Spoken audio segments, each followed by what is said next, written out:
Bonjour à tous! 3 fois par semaine, plongez avec moi dans l'univers sombre des crimes qui ont secoué le monde entier.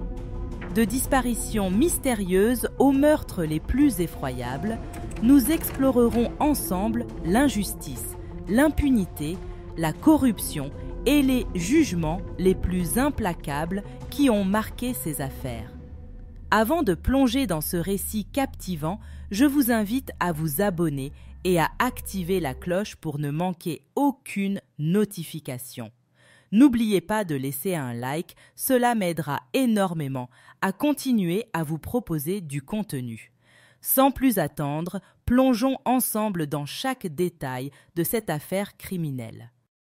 Orsolya Ghal, 51 ans, avait posé ses valises aux États-Unis depuis bien longtemps.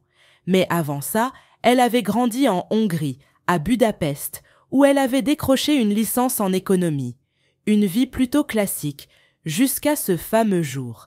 C'était peu avant Noël. Elle s'était rendue à une fête, probablement sans se douter qu'elle y ferait une rencontre qui allait tout bouleverser. Ce soir-là, elle avait croisé Howard Klein, un Américain d'1 an son aîné. Charmant, intéressant et parfaitement aligné avec ses projets du moment. Car oui, Orsolya, fraîchement diplômée, envisageait de poursuivre ses études à l'étranger. Et devine quel pays elle rêvait de visiter? Exactement, les États-Unis. Le courant était passé immédiatement entre eux. De longues discussions, des éclats de rire, et peut-être un petit jeu de séduction bien dissimulé derrière des ambitions académiques. Va savoir. Ce qui est certain, c'est qu'une fois Howard reparti chez lui, il n'a pas laissé les choses se refroidir. Il lui a écrit. Elle a répondu. Une correspondance intense a débuté. À l'époque, pas de WhatsApp, pas de FaceTime, juste des lettres et une sacrée dose de patience. Et quand on connaît la suite, on se dit que cette histoire n'était peut-être pas qu'une simple amourette de passage. Puis, au fil des échanges, une évidence s'est imposée. Il fallait qu'ils se revoient. Pas à Budapest, pas à New York. Non, ils ont fait dans l'exotique et ont opté pour des vacances en Thaïlande. Soleil, plage paradisiaque, moments magiques. Tout semblait parfait. Mais comme chacun sait, les belles choses ont une durée de vie limitée. Après ce voyage de rêve, la réalité les a rattrapés. Orsolya est retournée à Budapest, Howard à New York. Et des milliers de kilomètres sont venus s'interposer entre eux. Howard, lui, n'a pas supporté la distance bien longtemps. L'amour, les lettres, c'était mignon, mais ça ne suffisait plus. Il a donc invité Orsolya à venir passer du temps avec lui à New York, et une fois sur place, elle n'est jamais repartie. Les deux tourtereaux ont fini par se marier et, comme tout jeune couple ambitieux, ils ont d'abord misé sur leur carrière. Orsolya s'est plongée dans son métier d'économiste, tandis que Howard a monté sa propre boîte de conseils financiers. Un duo bien rodé. Mais tout a changé avec l'arrivée de leur premier fils, Jamie. Orsolya a alors pris une grande décision, tirer un trait sur sa carrière pour se consacrer entièrement à son fils et à la maison. Un choix qui, pour certains, peut sembler un sacrifice. Mais pour elle, c'était une évidence. Et 4 ans plus tard, elle a accueilli son 2e fils, Léo. Sa vie tournait désormais autour d'eux. Voir ses enfants grandir, évoluer mois après mois, apprendre de nouvelles choses, c'était sa plus grande fierté, une mère entièrement dévouée, qui veillait à leur offrir le meilleur. Puis, le temps a passé. Les garçons ont grandi, gagné en indépendance, et Orsolya a enfin pu souffler un peu. Elle a redécouvert le plaisir de penser à elle, de longues randonnées en pleine nature, toujours accompagnée de son fidèle compagnon à 4 pattes, Teddy. Et bien sûr, elle adorait voyager, partageant ses moments précieux avec sa famille. Grâce à leur confort financier, Orsolya et Howard ont pu s'offrir un nouveau nid, digne de leur réussite. Leur choix s'est arrêté sur une splendide demeure de 3 étages, nichée dans un quartier paisible de New York. En 2012, ils ont emménagé dans cette nouvelle résidence, prêts à écrire un nouveau chapitre de leur vie. Orsolia, sociable et chaleureuse, s'est rapidement intégrée. Elle s'est liée d'amitié avec les voisins, devenant une figure familière du quartier. Tout le monde la connaissait. Il la voyait promener son chien, Teddy, échanger quelques mots avec les passants, toujours souriante. Une femme appréciée, sans histoire. Mais ce quartier tranquille a été secoué par un choc brutal, le 16 avril 2022 au petit matin. Ce jour-là, un homme était sorti, comme tous les jours, pour sa promenade avec ses chiens. Rien d'inhabituel. Mais alors qu'il s'apprêtait à rentrer chez lui, il a remarqué quelque chose d'étrange sur le trottoir. Un grand sac de sport, abandonné. Au premier coup d'œil, ça n'avait rien d'alarmant. Juste un sac, mais ce qu'il contenait allait faire basculer l'histoire dans l'horreur. Au début, il n'y a pas prêté plus d'attention que ça. Après tout, au fil de ses promenades, il avait déjà vu tout un tas d'objets abandonnés sur le trottoir. Mais en s'approchant, quelque chose l'a fait tiquer, une mare de sang à côté du sac. Ses chiens, eux, avaient déjà capté l'horreur bien avant lui. Ils se sont mis à aboyer frénétiquement, tirant sur leurs laisses, excités par ce qu'ils sentaient à l'intérieur. C'est là qu'un doute a commencé à l'envahir. Peut-être qu'un animal s'y trouvait piégé. Il a voulu en avoir le cœur net. D'abord, il a tenté de pousser le sac du pied, trop lourd, beaucoup trop lourd pour contenir un simple animal. Alors, il a saisi la fermeture éclair et l'a légèrement ouverte. Un pied. Mais étonnamment, il n'a pas paniqué. Il a cru à un mannequin, un de ces accessoires de vitrine jetés après usage. Ça avait l'air tellement artificiel, presque irréel. Sauf que lorsque, pris d'un mauvais pressentiment, il a ouvert le sac en grand, la réalité l'a percuté de plein fouet. Ce n'était pas un mannequin, c'était un corps, celui d'une femme, immobile, silencieuse, et surtout froide comme la mort. L'homme n'a pas perdu une seconde. Il a immédiatement composé le numéro de la police. Lorsque les agents sont arrivés sur place, ils ont rapidement confirmé ce qu'ils redoutaient. La femme était bel et bien morte. Mais qui était-elle? Mystère. Aucun document d'identité. Rien qui puisse aider à mettre un nom sur ce corps abandonné dans un sac de sport. Pendant que la police sécurisait la scène, l'homme, lui, voulait d'abord ramener ses chiens chez lui avant d'aller témoigner au poste. Il s'était déjà assez retrouvé malgré lui dans cette situation cauchemardesque. Pas question de débarquer au commissariat en traînant ses compagnons à 4 pattes. Mais alors qu'il s'éloignait, à peine une centaine de mètres plus loin, ses chiens se sont de nouveau agités. Quelque chose sur le trottoir les intriguait. Intrigué à son tour, il a regardé de plus près et a remarqué des traces de sang, des traînées sombres, irrégulières. Et elles ne s'arrêtaient pas là.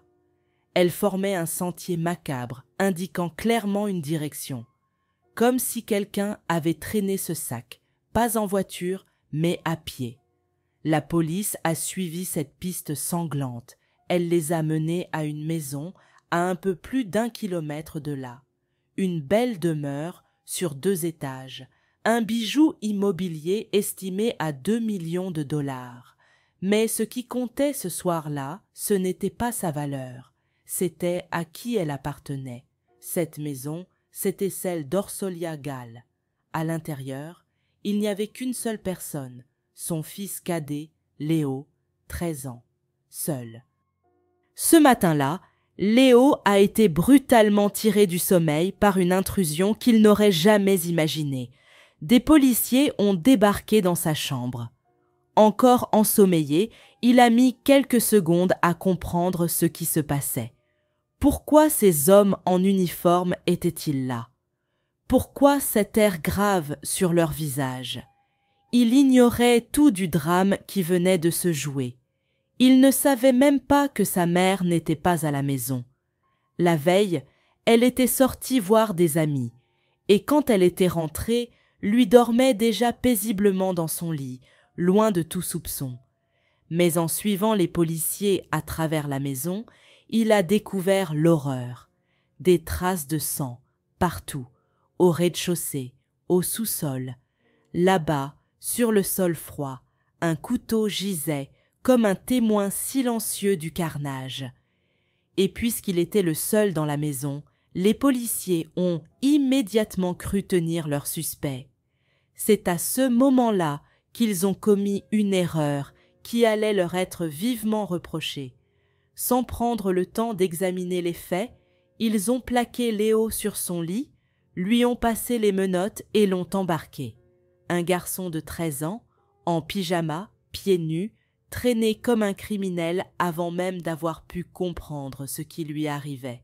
Son père, il était à des kilomètres de là. Attendre son retour, hors de question. La procédure, visiblement, elle pouvait attendre aussi.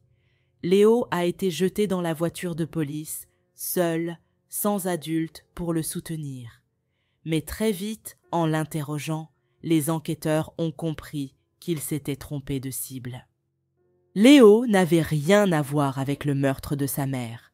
Ils l'ont alors relâché. Juste comme ça.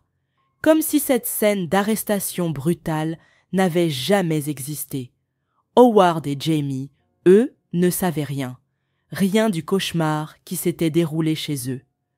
2 jours plus tôt, ils avaient pris l'avion pour Portland, dans l'Oregon. Une escapade qui n'avait rien d'anormal. Ils devaient assister à une journée porte ouverte des universités de Portland. Jamie, 17 ans, était à l'aube d'un grand choix, où poursuivre ses études. Lui et ses parents voulaient évidemment le meilleur, mais pendant qu'ils visitaient des campus, insouciants, une tragédie avait frappé leur maison. Avant même que la police ait pu les contacter pour leur annoncer l'impensable, Howard avait reçu un étrange message. Il venait du téléphone d'Orsolia. Du moins, c'est ce qu'il croyait. « Ta femme m'a envoyé en prison il y a quelques années. Je suis de retour. Ta famille sera la prochaine. » En plein milieu de la nuit, ce message n'avait aucun sens pour lui. Une blague? Une erreur? Ou pire, une menace réelle? Puis, le téléphone a sonné. Cette fois, ce n'était pas un message cryptique, c'était la police. Sa femme était morte, assassinée dans la nuit. Howard, anéanti, a encaissé la nouvelle comme un coup de massue. Son monde venait de s'effondrer, mais dans l'instant, une seule question l'obsédait. Léo était-il en sécurité? Howard et Jamie devaient rentrer immédiatement à New York. Peu importait que leur séjour à Portland ait été écourté, l'urgence était ailleurs. Howard a pris les choses en main, achetant en hâte 2 billets d'avion pour un vol retour le plus rapide possible. Pendant ce temps, à New York, l'enquête battait son plein. Les policiers ont passé la maison au peigne fin. Première constatation, aucune trace d'effraction, pas de porte forcée, pas de fenêtre brisée. Conclusion évidente, Orsolia connaissait son assassin. Mais une autre piste a émergé, la clé cachée dans le barbecue du jardin. Toute la famille savait qu'un double y était dissimulé en cas d'oubli ou de perte. Et si le meurtrier était au courant, lui aussi. Pourtant, les enquêteurs ont jugé plus probable la première hypothèse, quelqu'un qu'elle connaissait bien. Puis, il y a eu l'autopsie. Ce qu'ils ont découvert a glacé le sang des enquêteurs. Plus de 50 coups de couteau. Pas une simple attaque, pas un cambriolage qui aurait mal tourné. Un massacre, ce genre de violence, de rage. Cela ne pouvait venir que d'une personne émotionnellement attachée à Orsolia. Quelqu'un qui la connaissait très bien. Mais alors, qui? Pas Howard. Il était à des milliers de kilomètres. Pas Jamie. Il était avec son père. Pas Léo non plus. Les enquêteurs ont vite écarté cette possibilité. Alors, qui avait tant de haine en lui pour s'acharner ainsi sur elle? Orsolia n'était pas le genre de femme à se faire des ennemis. Tout le monde la décrivait comme chaleureuse, sociable, sans histoire. Pourtant, quelque part, quelqu'un l'avait assassinée avec une violence inouïe. Les enquêteurs peinaient à trouver un mobile, jusqu'à ce qu'un détail inattendu leur saute aux yeux. Sur le réfrigérateur de la maison, une note autocollante trônait, portant un message énigmatique. « Trouvez-vous un nouvel homme à tout faire, Howard ?» Howard, abasourdi, a affirmé ne jamais avoir vu ce message auparavant. Une chose était certaine, ce n'était ni son écriture, ni celle d'Orsolia. Était-ce un indice volontairement laissé par le meurtrier? Une provocation? Une façon détournée d'orienter l'enquête? Impossible de l'ignorer. Les policiers ont immédiatement saisi la note, ainsi que l'ordinateur et le téléphone d'Orsolia, dans l'espoir d'y trouver des indices sur ses derniers échanges et activités. En parallèle, les voisins ont été sollicités. Certains avaient installé des caméras de surveillance et la police espérait qu'au moins l'une d'elles ait capté une image du meurtrier en train de transporter ce sac macabre. Désormais, toutes les hypothèses étaient sur la table, mais une question dominait. Qui était cet homme à tout faire? Et quel lien avait-il avec la mort brutale d'Orsolia? Léo avait donné aux enquêteurs une première version des faits. Sa mère était sortie rejoindre des amis pour aller à l'opéra le vendredi 15 avril. Une version corroborée par les voisins qui avaient vu Orsolia se préparer à sortir. Mais très vite, l'enquête a révélé quelques divergences. L'analyse de son téléphone portable a montré qu'elle avait échangé des messages avec 3 hommes au cours de la soirée. Et parmi eux, l'un d'eux l'avait accompagnée à l'opéra. Après le spectacle, elle n'est pas rentrée directement chez elle. Elle a pris un train, puis fait un arrêt dans un bar qu'elle connaissait bien. Elle y était seule, mais le patron, qui la connaissait depuis longtemps, a affirmé que son comportement était tout à fait normal. Pourtant, l'homme avec qui elle avait été plus tôt l'attendait dehors. Elle a passé près de 50 minutes dans l'établissement avant de partir. D'après les estimations des enquêteurs, elle serait rentrée chez elle après minuit. Mais ce qui a intrigué la police, c'est ce qui s'est passé après. L'homme en question ne s'est pas contenté de la raccompagner. Il est resté dans la maison jusqu'à 4h30 du matin. Il savait que Léo dormait à l'étage, mais cela ne l'a pas empêché de rester. Et à 4h30, les caméras de surveillance d'un quartier voisin ont capté une silhouette traînant un sac de hockey sur le trottoir. Le même sac qui, quelques heures plus tard, allait être découvert avec le corps sans vie d'Orsolia à l'intérieur. Une fois le parcours d'Orsolia reconstitué, les enquêteurs ont recentré leur attention sur les 3 hommes avec qui elle avait échangé des messages ce soir-là. Parmi eux, l'un d'eux détenait peut-être la clé du mystère. Très vite, l'étau s'est resserré autour de David Bonola, 44 ans. Cet homme n'était pas un inconnu. Il avait travaillé chez Orsolia, effectuant des réparations de climatisation et divers petits travaux. Et puis, cette fameuse note sur le réfrigérateur, « Trouvez-vous un nouvel homme à tout faire ?» Impossible d'ignorer ce détail, d'autant plus que les 2 autres hommes avaient un alibi solide, ce qui les excluait immédiatement de la liste des suspects. Bonola, lui, n'avait aucune excuse valable.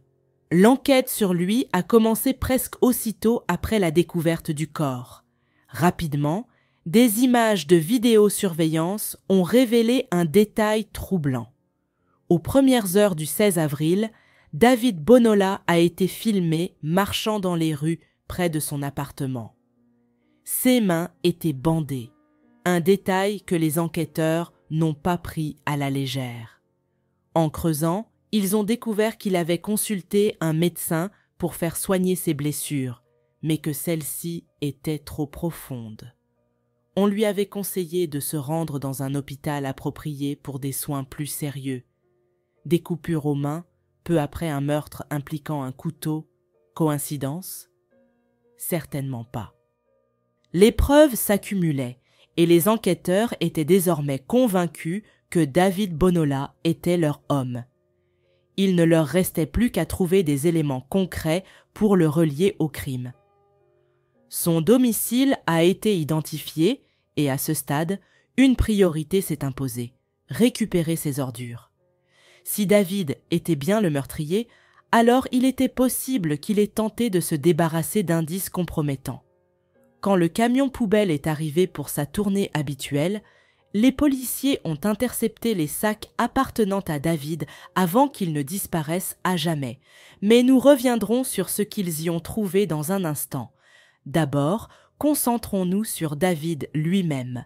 Originaire du Mexique, il avait immigré illégalement aux États-Unis en 2001. Il avait eu une femme et 2 enfants, mais son mariage avait volé en éclats quelque temps auparavant. Il avait laissé la maison familiale à son ex-femme et s'était installé dans un appartement qu'il louait, non loin, dans le même quartier qu'Orsolia. Il n'était pas un inconnu pour ses voisins, mais il avait quelque chose de dérangeant, un type un peu bizarre, discret, mais actif la nuit, jouant de la guitare, chantant, parfois un peu trop fort. Il travaillait bien pour une entreprise de climatisation, mais ce n'était pas son rêve. Ce qu'il voulait vraiment, c'était percer sur les réseaux sociaux. Et justement, en creusant son activité en ligne, les enquêteurs ont découvert un détail troublant.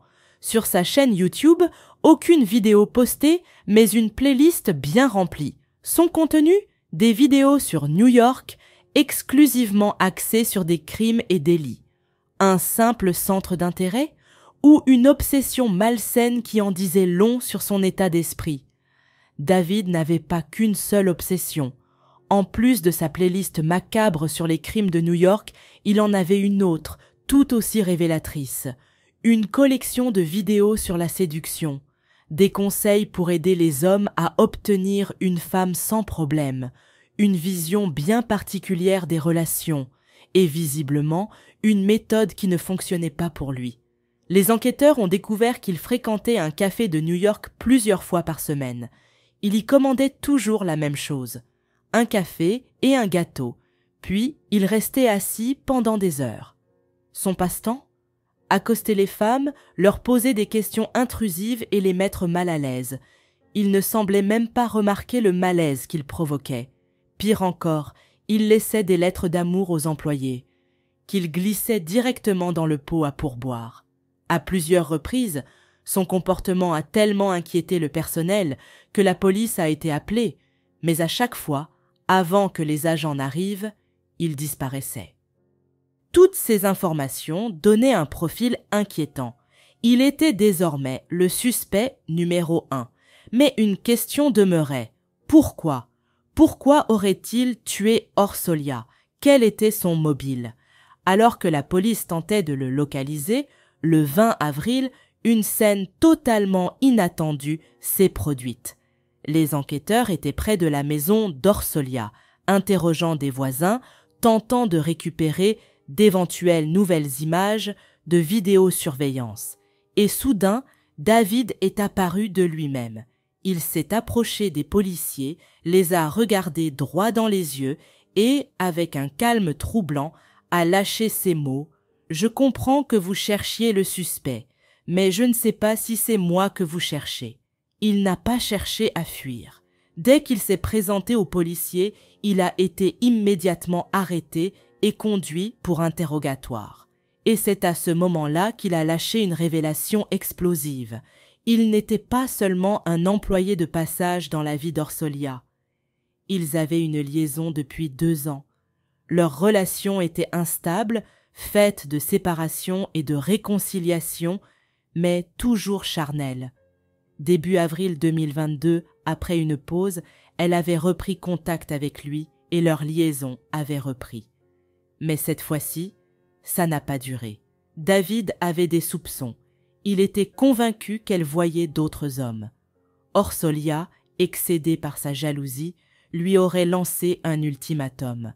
C'était fini pour de bon. Furieux, blessé, il a refusé d'accepter la rupture. Il savait qu'Howard n'était pas à la maison ce week-end-là, Alors il s'est rendu chez Orsolya. Il voulait des explications. La confrontation a rapidement dégénéré. Craignant que son fils Léo ne se réveille, Orsolya l'a conduit au sous-sol pour éviter d'alerter quiconque. C'est là que tout a basculé. Les hurlements, la tension, puis l'explosion de violence. David a saisi un couteau, et la suite, on la connaît. Mais une question essentielle demeure. Était-ce réellement un accès de rage incontrôlé ou un meurtre prémédité? Si David n'avait pas prévu de tuer Orsolya, alors comment ce couteau, qui appartenait à Orsolya et qui était normalement rangé dans la cuisine, au rez-de-chaussée, s'est-il retrouvé entre ses mains au sous-sol? Était-ce vraiment un crime passionnel ou un acte préparé depuis le début? L'histoire de David ne tenait pas complètement debout et les enquêteurs le savaient. Mais malgré les incohérences, ils doutaient qu'il soit venu avec l'intention de tuer Orsolya. Car si un meurtre avait été planifié, il aurait probablement pris une arme avec lui. Or, il n'avait rien apporté. Il voulait sans doute la convaincre de se remettre avec lui, ou du moins avoir une dernière discussion. Mais quand Orsolya l'a rejeté, il a perdu pied. Ce qui restait flou, c'était le moment exact où tout a basculé. Avait-il pris le couteau au rez-de-chaussée avant de l'obliger à descendre? Ou s'était-il emporté une fois dans le sous-sol, attrapant ce qu'il trouvait à portée de main? Quoi qu'il en soit, lorsqu'Orsolya a été tué, il a compris qu'il devait se débarrasser du corps. Il ne voulait pas que son fils Léo découvre la scène au réveil. C'est alors qu'il a repéré un sac de hockey dans la cave. Un sac assez grand pour transporter le corps d'Orsolya hors de la maison sans attirer l'attention. Mais avant de partir, David a tenté de brouiller les pistes. Il a envoyé un SMS au mari d'Orsolya, un message étrange, menaçant, affirmant qu'elle avait envoyé quelqu'un en prison par le passé et que sa famille serait la prochaine cible. Un détail intéressant, David n'avait jamais été incarcéré. Ce message n'était donc pas un aveu, mais une tentative de détourner l'attention vers un autre suspect imaginaire. Et puis, il y avait cette fameuse note sur le réfrigérateur. En laissant cette phrase « Trouvez-vous un nouvel homme à tout faire, Howard ?» David a peut-être commis sa plus grosse erreur. Plutôt que de semer le doute, il a laissé une signature involontaire, un lien direct entre lui et Orsolya, une preuve qui a précipité sa chute. David Bonola avait tout avoué lors de son interrogatoire. Mais même sans ses aveux, les preuves étaient accablantes.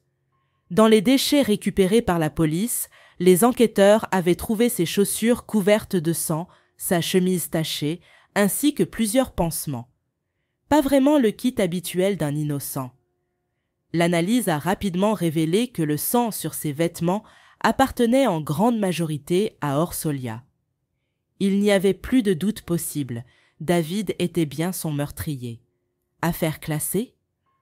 Pas si vite. Alors que tout semblait bouclé, il a changé son témoignage.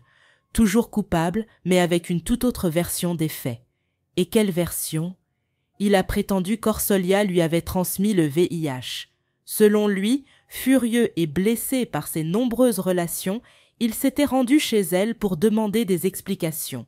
Jusque-là, ça reste presque crédible. Mais ensuite, il a affirmé qu'en plein échange houleux, un autre homme avait appelé Orsolya, ce qui l'aurait mis hors de lui. La dispute aurait alors dégénéré et, selon lui, Orsolya l'aurait menacé de mort. Il n'aurait fait que se défendre. Ah, l'éternelle carte du « ce n'était pas ma faute ». Le problème, ses premiers aveux étaient bien plus cohérents. Et les preuves, elles racontaient une toute autre histoire. Finalement, il a été inculpé pour le meurtre d'Orsolya Gall. Mais plutôt que de risquer la prison à vie en affrontant un jury, il a accepté un accord de plaidoirie. Le 16 novembre 2022, il a été condamné à 25 ans de réclusion. Avec une bonne conduite, il pourrait être libre avant ses 60 ans. Une pensée un peu dérangeante, non? Cette affaire nous rappelle aussi une autre dure réalité. Les choix que nous faisons dans nos relations ont des conséquences. Orsolya menait une double vie entre son mariage et ses liaisons. L'infidélité, même si elle ne justifie jamais la violence, a attisé des tensions, alimenté des soupçons et réveillé des émotions incontrôlables. Lorsqu'on joue avec les sentiments des autres, on prend le risque d'attirer la jalousie, la rancœur et parfois même la folie. Être honnête dans une relation, c'est non seulement une question de respect, mais aussi une question de sécurité. Orsolya pensait peut-être qu'elle gérait la situation, mais elle ignorait qu'elle était assise sur une poudrière. Au final, cette histoire montre que le mensonge et la trahison peuvent être le déclencheur de drames terribles. Personne ne mérite de mourir pour une infidélité, mais personne ne peut non plus ignorer que tromper quelqu'un, surtout une personne instable, peut avoir des conséquences tragiques. Eh bien, chers spectateurs, c'est ici que se termine l'histoire criminelle d'aujourd'hui. Je serais très intéressée de connaître votre avis, alors je vous invite à le partager dans les commentaires de la vidéo, toujours dans le respect de la victime et de sa famille. N'oublions jamais que nous pouvons débattre, mais avec le respect que chacun mérite. Je vous rappelle de vous abonner à la chaîne et de laisser un like pour me faire savoir que mon travail vous plaît. Bonne nuit et à la prochaine histoire criminelle.